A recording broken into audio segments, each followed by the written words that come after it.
Munculnya kabar proyek dengan anggaran 112 juta rupiah untuk sebuah bangunan kecil di tengah sawah Boyolali menuai sorotan publik. Angka itu dianggap fantastis oleh banyak warganet, terlebih setelah foto bangunan sederhana tersebut beredar luas di media sosial. Unggahan di grup Facebook memperlihatkan bangunan mungil di Desa Gagak Sipat, Kecamatan Ngemplak, Kabupaten Boyolali dengan keterangan bahwa proyek itu menggunakan dana dari APBN sejak 2024. Postingan ini langsung memicu beragam komentar dan kritik dari pengguna internet yang menilai anggaran terlalu besar untuk bangunan sesederhana itu. Bangunan tersebut berdiri di area persawahan sekitar 12 km atau sekitar 30 menit perjalanan dari pusat kota Solo.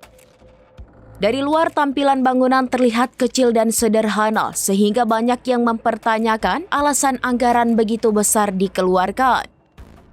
Menanggapi viralnya unggahan itu, Dinas Pertanian Kabupaten Boyolali menegaskan bahwa struktur tersebut bukan sekedar bangunan biasa. Sekretaris Dinas Pertanian Boyolali, Retno Nawangtari menjelaskan bahwa proyek itu merupakan bagian penting dari sistem irigasi.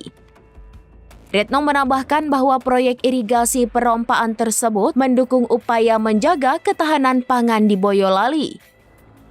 Dengan adanya sumur dalam dan pompa, petani tetap bisa menggarap lahan pertanian meski di musim kemarau.